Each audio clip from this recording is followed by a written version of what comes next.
Again, I'm going to show you how I get the rope out.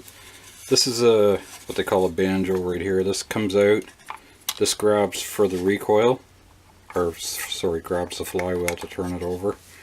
Take that piece out of the way.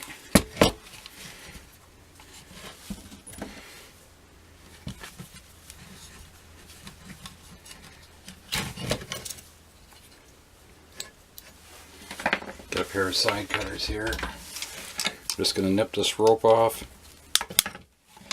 Gonna let it unwind. Right in here, so this is factory, or this is the way the factory did it. They tell you not to use a little wee washer that they put the rope through.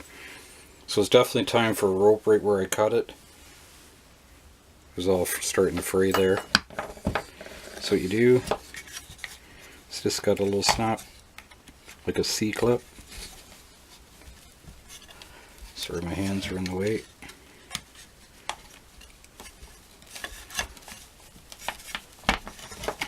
Just pry that C-clip off. Take it out. This part right here catches a spring right here, so you'll wind new rope around it. You just turn that till it drops down on and feed the new rope in. So I'm going to take and unwind a bunch of this here.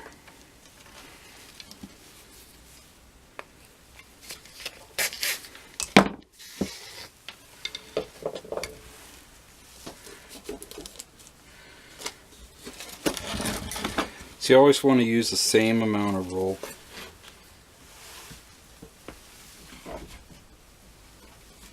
As was sounded originally. You don't want to go add more to it. The pulley on it's only meant to hold so much. So I'm just going to measure out some new rope here. Put a little dribble here.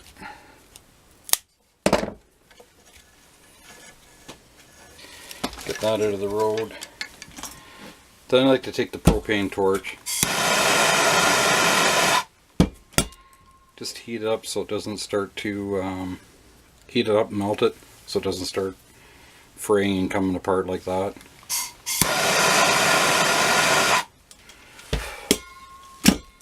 Just watch it get it real hot, they stick to your fingers. It's not fun.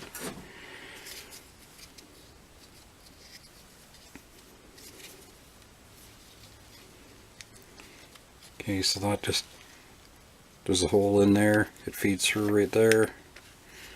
Use a little screwdriver to bring it up and out.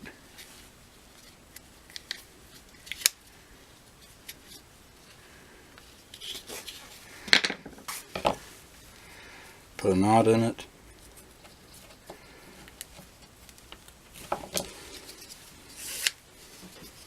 Pull it through. You got to make sure you wind it the right way. There's an arrow to show you. It'll wind like this.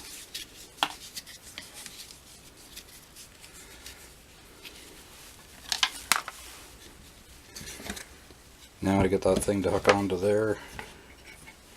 Sometimes can be a treat. That little groove is to hold the rope. And let's see if we can get this.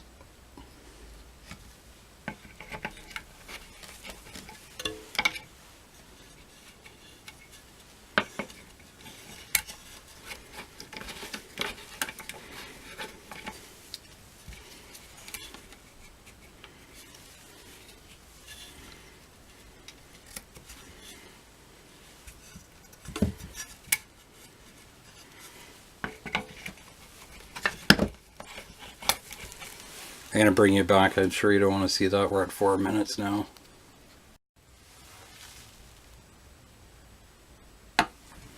Alright, back again. That's that notch I was telling you about. Right now I've got it wound too tight. So that notch, I don't know if you can see it in the camera, that'll allow it to clear past things. You can wind more tension up on it or take tension off. Right now it's too loose. See the rope hanging down? So what I'll do is I'll bring it to that spot.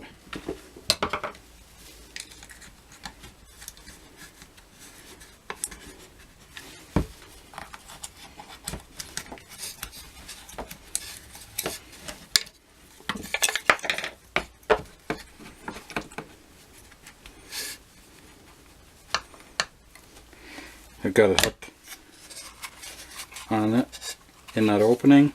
I spin it around like that with the excess hanging out. Boom. Now she's snug.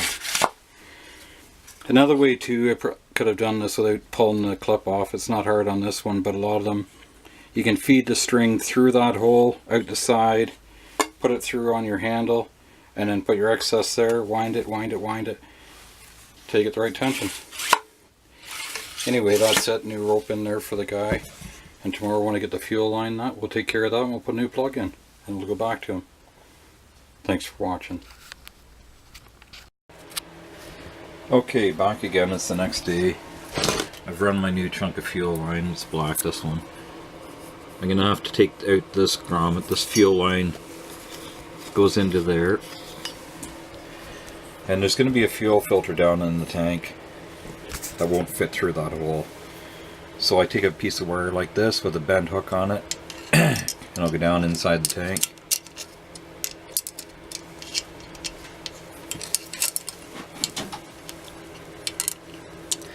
Fish around for the fuel line.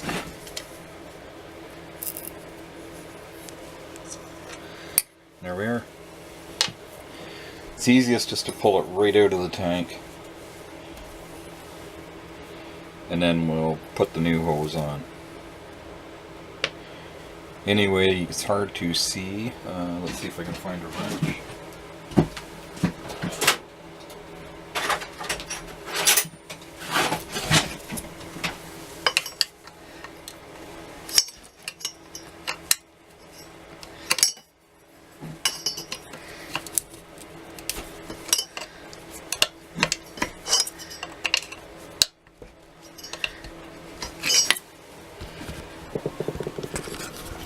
That requires a 1/2 inch wrench. There's really no way for you to see me getting it out, but anyway, you just spin it out. It's regular threads. Bring it back. Okay, back again. You can use a 1/4 drive socket. It's 1/2 inch to get up in there. A wrench won't work for it. I've got the fuel line on. New fuel line here. New fuel filter. Just drop her back in the tank. Lay her down, make sure she goes down to the bottom. Fuel cap back on. I'm going to put this recoil nut back on. You got to watch. There's a spot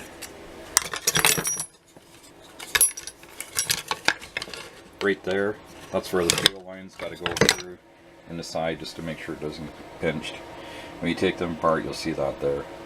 You'll see what I'm talking about. Anyway, bring it back in a few minutes. Alrighty, right down in there is where I'm talking about. There's a fuel line and that little notch. You got to make sure it's there, otherwise you'll pinch the fuel line right off and it won't run. Alright.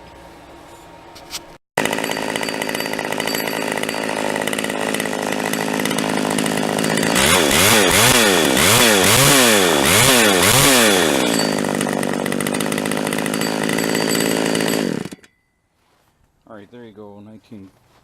A P40. It's out of the early 70s. P40 Pioneer. This is a solid nose bar. You can see it's oiling good. Chain shouldn't be that tight. I'm going to just loosen up a little bit. Anyway, hope you enjoyed that. Alright, back for last time. You can see there's a little bit of slack down there. That's the way it should be for a solid nose bar. You're going to burn them up. Anyway, one other thing I wanted to say quick is you should never hand a saw back to somebody unless you try it in a piece of wood. I tried this out there. It's in a spot where it's no good to film. Anyway, no matter how good you are, I still really believe you should try it in the wood. They can sound like $1 million. Try it in the wood and act like a piece of garbage. So you don't want somebody going back into the bush or wherever, taking the saw and trying it and it's just a big fail. It doesn't look good for you. Anyway, hope you enjoyed it, and hopefully it isn't too long for you. It'll be 1 or 2 parts, not sure yet. Take care. Hope you have a good New Year's. This is December 27th. Bye for now.